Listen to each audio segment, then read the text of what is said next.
os transportadores em lombo de burro com carvão ou passava na pousada de Dona Maria Joana e Dona Alexina, ou seguiam viagem, passando onde? Passando pelo Quebra. Mas onde que é Quebra? Quebra é o bairro Bom Sucesso hoje, e o Bandeirantes, né? Então, por que é bairro Quebra? Não é bairro Quebra não, é lá subindo o morro, quebrava, virava para o centro, e era ali que passava, e continua havendo caminhos, agora é caminho, né, em estrada, né? Mas passava por ali para chegar até a cerâmica. Então a Avenida João Pinheiro é bem recente, né? Bem recente. O governador na época era filho de Caeté, que era o velho governador Israel Pinheiro. Aí, parece-me, não tenho certeza, que ele teria repassado verba para a construção da Avenida João Pinheiro. E aos poucos, então, ela foi sendo criada, né? Era um sossego, né, naquele tempo, só que hoje não é mais, né? Muita gente, né? E passou a ser considerado. Onde eu moro mesmo aqui quase não havia ninguém, né? Havia ali o lugar onde estou, por exemplo, minha casa, havia aqui um brejo, e o pessoal construído teve que bater estaca aqui, etc. Tá? A gente jogava bola depois um campinho que tinha ao lado aqui do brejo, né? Então, muito bem. A Pedra Branca tinha o chamado o Salvador, os moradores do Salvador, como fosse um bairrozinho, ou um aglomerado, ou sei lá, mas era um grupo de família, era uma família. Por isso tem o nome dos, digamos assim, dos chefes das famílias daquele tempo, ali que morava ali, os Duartes. Então nós tínhamos o Antônio Duarte, o avô, talvez bisavô, já tetravô de muita gente, e a Dona Maria Joana Duarte. Eu não os conheci, não tive o prazer de conhecê-los, mas eu quis, enquanto vereador, dar o nome dos dois, para ter a lembrança para a família. Muitos familiares ainda moram ou na rua Antônio Duarte ou na rua Maria Joana. O senhor foi vereador em qual? Eu fui vereador, primeiro no mandato Tampão, 72, 73, eu fui eleito em 71, era 70. Foi o primeiro, o mandato Tampão foi em 71 e 78, 72, que eu fui secretário. Em 73 eu fui eleito presidente da Câmara, que eu fiquei em 73, 74 e até janeiro de 75. Interessante também que não havia vencimentos, né? Hein? Não havia vencimentos, você não recebia? Não, a gente não era remunerado não. De acordo com a Constituição, só poderia ser remunerados vereadores de cidades com mais de 200 mil habitantes e capitais. Meu nome é Melquisedeque de Camargo Filho, eu sou nascido em Caeté e vim morar em José Brandão em 1963. A gente pode falar um pouco da influência que a companhia teve em Caeté. Isso a gente pode começar em 1937, quando os franceses vieram para Caeté. Eles vieram para Caeté para colocar centrifugação para funcionar. Era um novo empreendimento da companhia, né, que fabricava gusa, e eles tinham essa visão que Caeté já tinha sido uma cidade que já tinha produzido tubos com a Barbará. E a Ferro Brasileiro ia passar a fazer montar essas máquinas para produzir os tubos centrifugados. Isso era uma patente, era um serviço que era feito na França. A França era detentora desse know-how de fabricação de tubos. Então, em 1937, os franceses vieram para cá e começaram a movimentar a companhia. Essa movimentação da companhia, esse crescimento, começou já em 1935, quando eles inauguraram o Alto Forno 3, que veio o nosso presidente da República na época, que era o Getúlio Vargas. Veio de trem a Caeté visitar a inauguração do Alto Forno.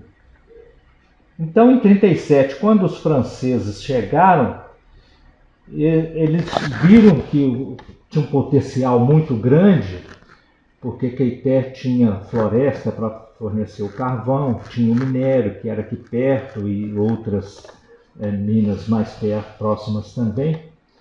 E eles começaram a investir. Na época eles falaram, nós vamos construir uma cidade dentro da cidade. E isso eles começaram nas reuniões de diretoria, né, a falar das necessidades que a companhia precisava para esse crescimento, o que demandava. Por exemplo, eles recebiam muitas pessoas, muitos comerciantes, muitas pessoas que vieram vender para a companhia, que vieram comprar, e não tinha local para esse pessoal ficar. Então havia uma necessidade de construir uma pensão, construir lugares que podia receber esse pessoal. Além disso, eles viram que Caeté não possuía mão de obra. A mão de obra aqui era escassa, era pouca. E eles tinham que trazer mão de obra de fora também. Aí vem uma das razões do início das construções para que pudesse abrigar esse pessoal que viesse para a companhia. Então nós tínhamos uma necessidade de abrigar os visitantes, nós tínhamos uma necessidade de abrigar os empregados da companhia. Então com isso começou a nascer o bairro de José Brandão. Meu nome é Mário e eu moro aqui na cidade de Jardim, aqui, na base de uns 35 anos.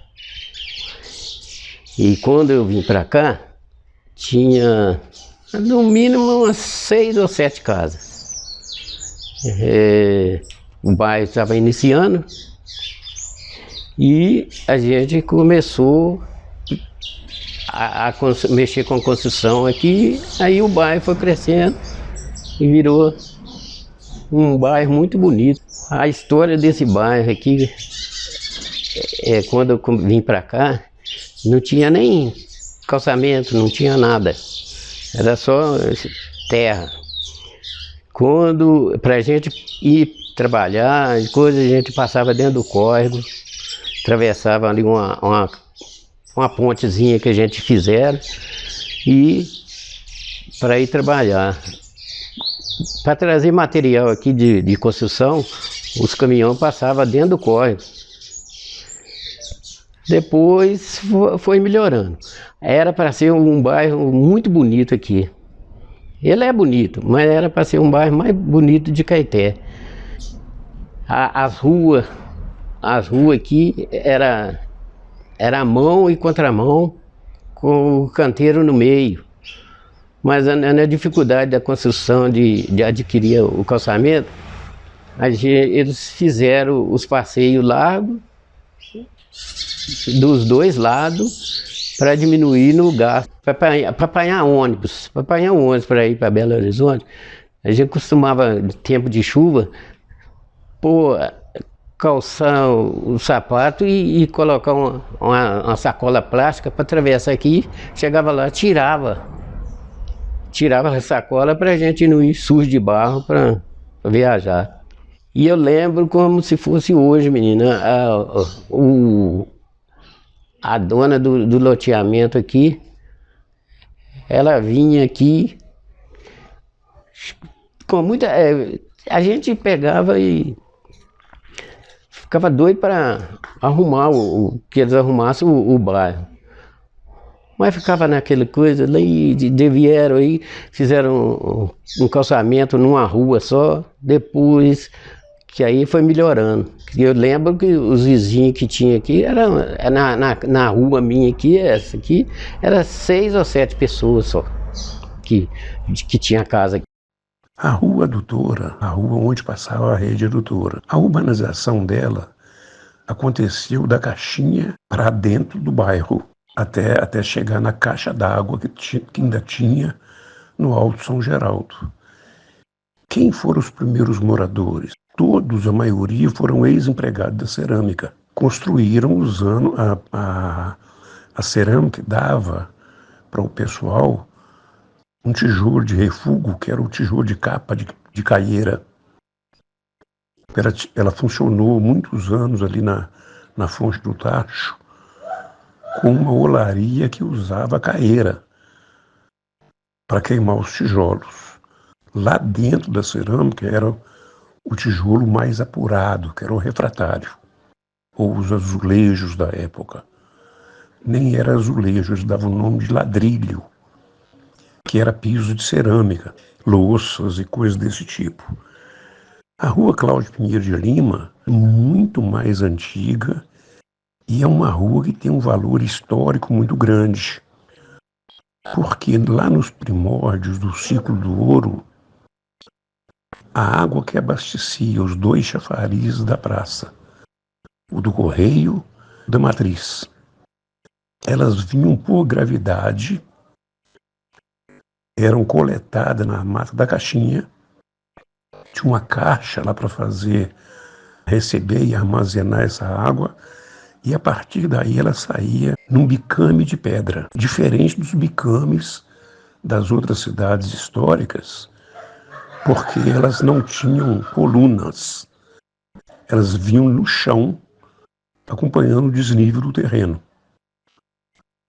E era meia cana e corria a céu aberto. Na pracinha Joaquim Franco tinha uma caixa d'água, recebia essa água que vinha até ali, nesses bicames de pedra, e a partir daí distribuía nos 2 chafarizes. Então essa rua, com a Mata da Caixinha, ela virou, depois de alguns anos, Cláudio Pinheiro de Lima.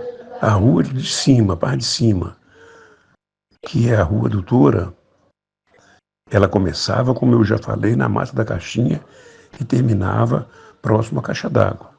Era uma ruazinha pequena.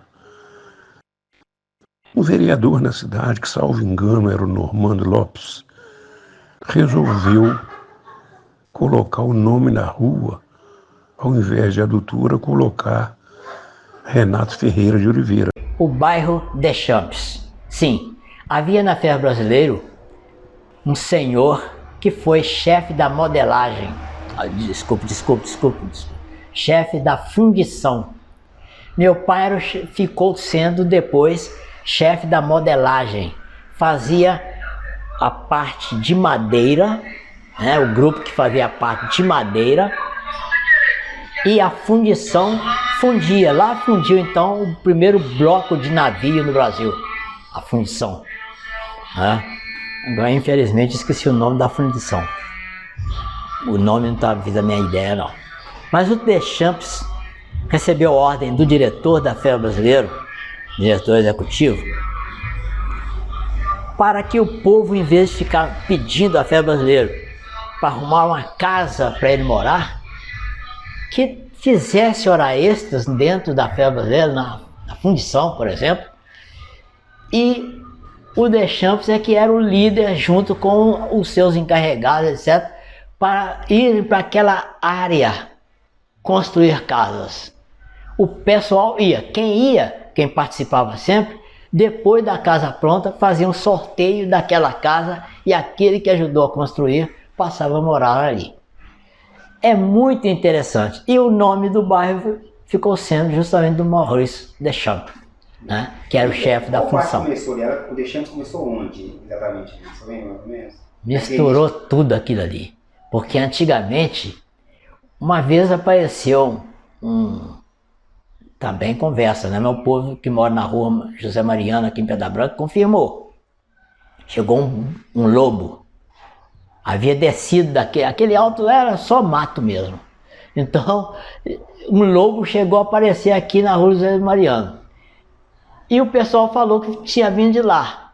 O povo de lá falava que tinha vindo de lá.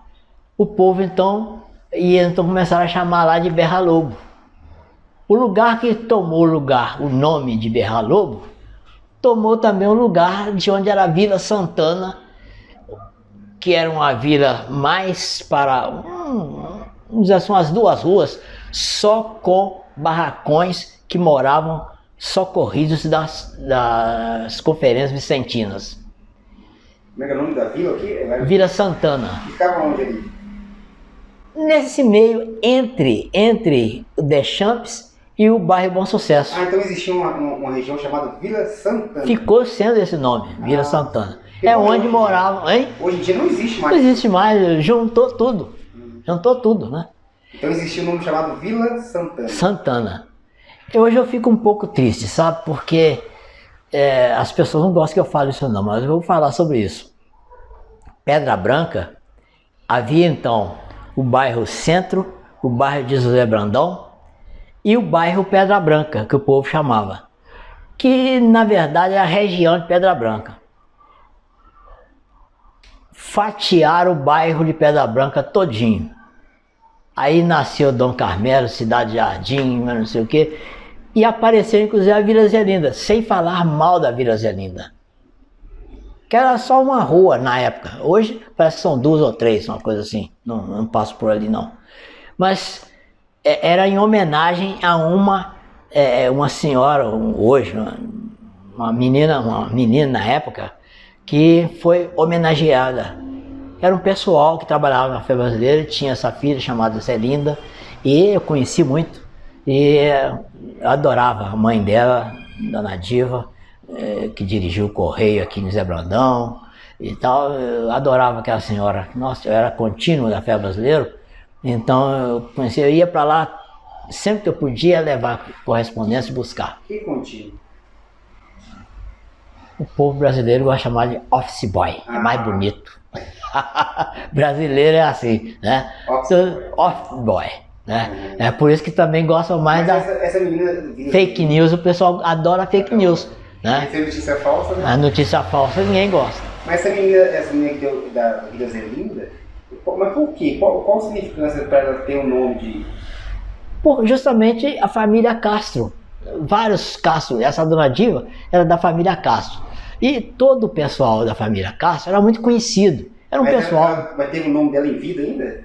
Era em vida ou depois que ela morreu? Não, quando ela era, salvo engano, quando ela era criança ou mocinha, que deram o nome na vila. Não me lembro bem em que ponto da vida dela. Porque isso seria surreal hoje, uma região ter o nome de uma criança. Pois é, mas queriam fazer homenagem a alguém, né? Então fizeram para ela.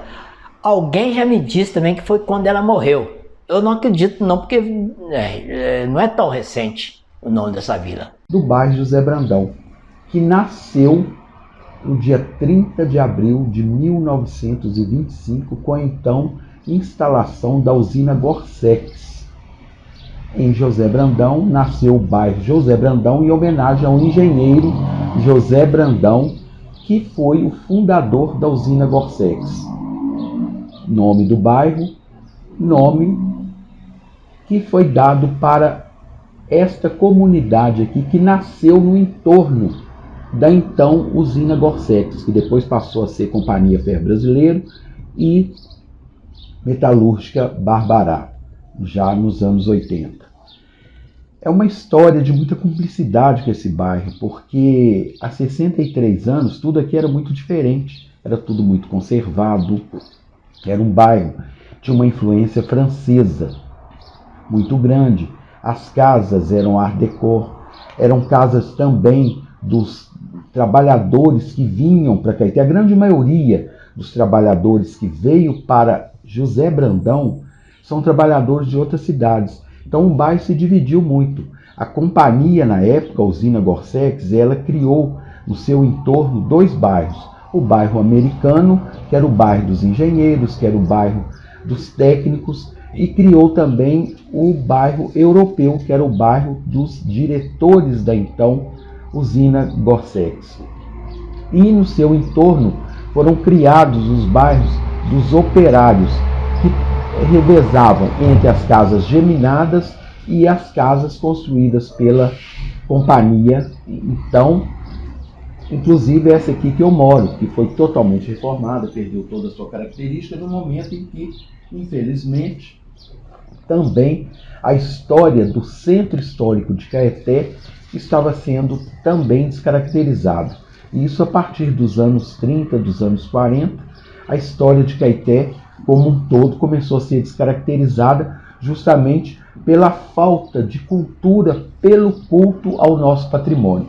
E José Brandão não fugiu à regra. O esqueleto da Companhia Ferro Brasileiro, da usina Gorsex, chaminé, que por ali sopravam fumaças de desenvolvimento. Caeté chegou a ser, no auge da Companhia Ferro Brasileiro, a 10ª economia de Minas Gerais. Isso tudo nos anos 1970. Então nós pulsávamos desenvolvimento, pulsávamos ações, eventos grandiosos através dos clubes que foram criados justamente pela questão da Companhia Ferro Brasileiro, Clube dos Funcionários, Clube de Saque, Clube Ferro Brasileiro, que eram frações da Companhia Ferro Brasileiro, que eram tidos como os clubes A, B, C da sociedade caetense, mas que, por fim, foram todos agregados à vida da cidade, à vida da sociedade, que, por fim, não discriminava mais A, B, C, porque éramos todos juntos e misturados, como se diz. E Caeté, através de Zé Brandão, pulsava. E, através de Zé Brandão, foram criando-se outros bairros, Pedra Branca, Bom Sucesso, Morgan. Nós tivemos também os bairros Charnot, Vila das Flores, Vila Rato. E, enfim, hoje nós sabemos, nós somos uma cidade muito movida à economia através dos pensionistas, aposentados, funcionários públicos estaduais, municipais, comércio, comerciantes, comerciários. Nós vivemos uma cultura hoje de ainda subserviência e somos, infelizmente, uma cidade dormitório, porque Caeté ainda não se refez da perda da nossa maior indústria, que era também extremamente paternalista. José Brandão foi um bairro que começa daqui na Rua 20 e vai, vamos colocar até o Pontilhão, mas ele vai além do Pontilhão. Tudo que tem aqui foi construído pela companhia. Ela construiu os Bom Será para que o rapaz solteiro ficasse. Era um conjunto de prédios, de quartos, e tinha banheiro separado, né? Que era comum de todos.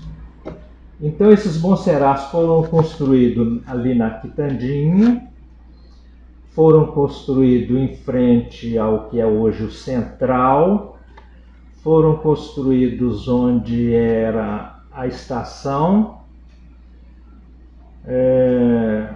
Bom, e aí começaram, isso era a parte para solteiros, mas e o cara casado, sem filhos ainda? Aí fizeram esses Bom Serás que tem aqui nessa região de Zé Brandão, perto aqui do antigo Clube dos Funcionários. Era um Bom Serás para que uma pessoa casada, até sem filhos ou com um filho, pudesse morar. Bom, mas aí tinha necessidade de colocar o pessoal que fosse trabalhar no escritório central. Veio de fora, vai trabalhar no escritório, aquele negócio todo. Construir umas casas melhores, com mais quartos, mais dependência, para que esse pessoal se alojasse bem. Ah, mas aí tem os encarregados.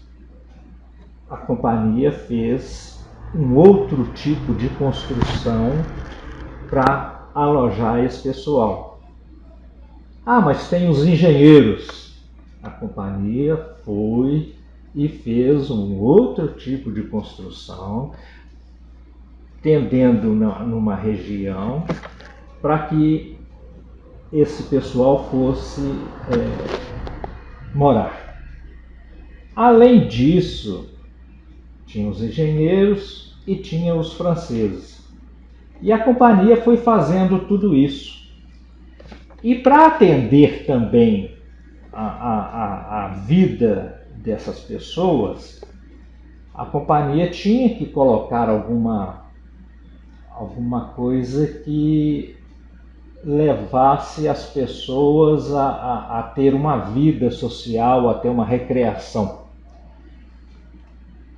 Com isso, a companhia fez o cinema, que era uma casa de festas. Para isso, a companhia construiu o Clube do Ferro Brasileiro, que era para o pessoal operário. Construiu o Clube dos Funcionários, que era para o pessoal que trabalhava no escritório ou que tivesse algum cargo mais de encarregado, alguma coisa assim. Foram esses dois clubes que ela construiu. Bom, para que a coisa andasse melhor ainda, esse atendimento social precisava de médicos, precisava de ter um hospital, precisava de ter um amparo para as crianças, um lactário para fornecer esses alimentos. A companhia, ela tinha uma preocupação com o meio dela muito grande. Tão grande que ela construiu também o armazém dela. Naquela época, a companhia comprava, por exemplo, arroz, que vinha com casca, era ensacado, vinha aquele saco e ia lá para a palha de arroz, onde é hoje ali, depois da quitandinha, né? O arroz era beneficiado ali. Eles colocavam numa máquina, ele descascava, jogava a palha para fora e o arroz ia para o armazém. Nessa época as coisas eram todas vendidas a granel, né? E a companhia comprava, se tinha de tudo, a tudo. E tudo com preço mais acessível. Tudo, o empregado da companhia, o preço era muito mais barato. Porque tanto eu quanto minha irmã, a Efigênia de São Paulo, a gente tinha uma fé fervorosa mesmo com Santa Rita de Cássia. E demos esses nomes. Um é Santo Agostinho, que eu delirava com os pensamentos dele, e a Santa Rita de Cássia.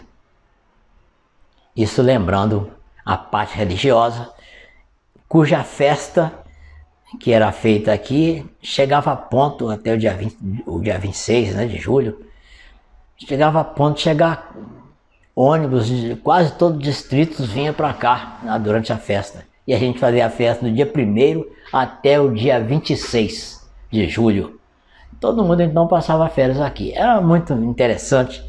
E aos últimos dias a gente fazia a noite inteira, né, de festa. Ali criamos um grupo de jovem, Comunidade Cristo Jovem. Criamos várias outras questões, né? Há lembranças que, em vez de nos trazer a alegria, dói um pouco. Então é melhor a gente não lembrar muito, para não chegar à questão de tristeza, né? Lembrar só com satisfação das coisas que nós fizemos. Um dia desses eu estava posto de saúde do bairro. E uma pessoa me perguntou se eu ainda trabalhava na Igreja Santana. Não, não trabalhava. Tem muito tempo que eu não trabalho lá, fui estudar, etc. Aí, engraçado, eu achava que era da sua família, a igreja. Ele era muito por fora das coisas, né? Mas me veio à cabeça o seguinte, quer dizer que muitas pessoas pensavam desse jeito. Porque nós ficamos muito tempo, né? A gente queria agradar, fazer o melhor. E com aquela bobagem que a gente sempre pensa, né? Se eu parar, tudo acaba. E não é isso que acontece. Recentemente eu estive doente, fiquei hospitalizado alguns dias e fiquei apagado totalmente, vamos dizer assim, por 1 dia e meio, 2 dias talvez. Então aí eu tive certeza, nós não somos donos de nada, e me lembrei de um escritor que se chamava de escritor católico. Depois disseram que ele não era, que era comunista, que todo mundo que fala diferente dos outros que comandam é comunista. Então se apoia principalmente trabalhador, é comunista, esse é comunista. Então diante disso, Neymar de Barros escreveu simplesmente: nós somos um grão de areia no universo. Na época eu achei bonita a frase, aprendi, e hoje eu tenho certeza, nós somos um grão de areia no universo. E olhe lá se é um grão de areia. E aqui sempre teve o nome, esse nome mesmo, pai? Cidade Jardim. Sempre foi Cidade Jardim. Antes era rua, de número, as ruas eram número. Essa rua aqui era a Rua 4. Era a Rua 4. Depois que mudou, arrumamos uma associação e colocamos o nome era para colocar, não podia colocar em nome de Flores por causa da Vila das Flores, né? Então nós tínhamos a opção de colocar ou de pássaros ou de árvore. Aí nós optamos por colocar de árvore. Aí nós escolhemos os nomes da coisa. Foi pôr os nomes das ruas aí. Você comentou que antes a gente passasse dentro do rio, porque não tinha aquela ponte, não tinha ponte. Não tinha não. Uhum. Não tinha não. Qual o ano que é mais ou menos aí? 79, 82, por aí. Coisa aí. Aí passava mesmo. Eu para mim, construir aqui, o caminhão não chegou a vir aqui para trazer os painéis para bater a laje. Descarregou tudo lá embaixo, nós que temos que trazer no braço, trazer para cá para me bater minha laje. Era muito difícil, no lado de lá era só mato, era só mato. Depois que foi construindo coisa, hoje tem esse bairro aí, ó, né? E o bairro começou em qual rua? As primeiras casas começaram nessa rua, né? A rua que vai as primeiras casas? Não, aqui, esse aqui, primeiro teve a casa do falecido Sonaim, ali perto da construção, certo? Ele fez a casa ali, depois aqui fizeram umas aqui, e lá atrás tinha umas 5 casas lá mais ou menos só. O resto era tudo mato. Mas abriu o loteamento, já foi fazendo as ruas, né? Já foi fazendo as ruas e coisa. Mas que veio casa primeiro era do Sonaim, e essa, uma assim. Observa muito nos comentários que existia uma divisão clara de classes em Caeté, né? Pobre e rico. Mas não tem relato de conflito, né? Porque havia uma distribuição de renda satisfatória para os mais pobres? É isso? Não, lógico que não. Por que não havia? Nunca vi nada sobre conflitos. Era diferenciado de hierarquia pela companhia, onde que tem hoje o cassino, que é um hotel hoje, Hotel Cassino. Ali dentro moravam os diretores da companhia, que era o bairro europeu. Certo? Ali moravam todos os diretores da companhia, dividia-se pela hierarquia dentro da cidade. Mas dentro da cidade mesmo, não. Os jovens, sim. Você sabia que os jovens se separou, Caeté e Zé Brandão? Não. Sabia, não? Como é que foi essa história? Essa história é a seguinte. Naquela época, nos anos 70, muito, tipo, formava-se uma gangues. Você não podia namorar em Caeté e Caeté não podia namorar em Zé Brandão. Existia a turma de lá que era, não sei se eu vou torcer as coisas, Chapecó e Coreano. Era um grupo que tinha de desordeiros que falava na época. Então é Chapecó em Caeté e Coreano em Zé Brandão. Então um não podia namorar. É tipo gangue mesmo? É uma gangue boba, né? Só briga de Isso aí, jovens. os anos 70, 80? Nos anos 70, 80, existia isso, né? Na época do Capop. O Capop era a época do que o pessoal formou os primeiros motoclubes que existia dentro de Caeté, pelo Henrique, pelo pessoal antigo ali, que mexia com moto dentro de Caeté. Mas existia essa revanche entre grupos jovens que tinha isso aí. Só coisa mais boba que existia. Só isso. Mas, na verdade, ele é um conjunto habitacional, né? É igual o Jardim Bandeirantes no bairro Bom Sucesso. É um conjunto residencial Jardim Bandeirantes, dentro do bairro Bom Sucesso. Mas os bairros que nasceram praticamente numa mesma época foi o São Geraldo e o Bom Sucesso. Era o Alto do Quebra, na época ali, era o Quebra, lá embaixo o Brejinho. E não tinha mais nada para lá. Lá na região do Campo Santanense começou a aparecer umas primeiras ocupações, os primeiros loteamentos. O bairro São Geraldo, ou antigo Quentasol. Por que Quentasol? Que era um lugar que não tinha habitação nenhuma. Primeiros moradores, eles procuravam a parte mais alta do bairro, daquele morro ali, para pegar o sol da manhã e o sol da tarde. Daí o nome de Quentasol. O caminho do Quentasol, ele era cortado por um caminho de tropa que vinha desde a Aliança, ou Ipoema, que era o transporte usado por tropeiros, por ciganos, por boiada, que passava aqui na porta de onde eu moro, era o caminho de boi. A rua Nelson Brandão hoje era um segmento do caminho de boi. E a rua Zé de Aquino, até no alto, que pega depois a rua Doutora, era o caminho de boi que levava até o Juca Vieira. O lado direito e esquerdo tinha pouquíssimas ocupações. Aqui onde eu moro não tinha, era fundo do quintal do meu avô, e que dava para esse caminho de tropa.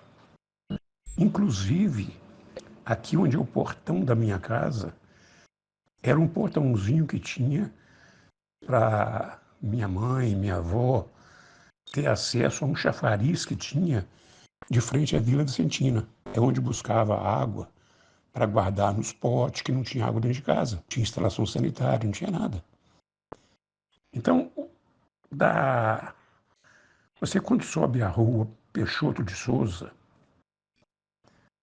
lá no alto, bem no alto do Peixoto de Souza, tem o escritório do Bilão, que é a Renner, e tem uma casa grande com um alpendre virado para baixo. Ali era a casa de um empresário de transporte, chamado Zé Diniz. E dali para cima tinha 2 barracões de pau a pique, um era do lado de baixo do caminho e o outro do lado de cima. E uma primeira construção que saiu ali foi na esquina de onde hoje é a rua Zé de Aquino, com a rua que vai para Morro Vermelho, que é Exílio Álvares, para chegar no supermercado Zé Carlos. Naquele trevinho ali foi construída uma casa. Salvo engano, na época foi inclusive o Zé de Jorge que construiu essa casa lá. E depois ele vendeu para uma...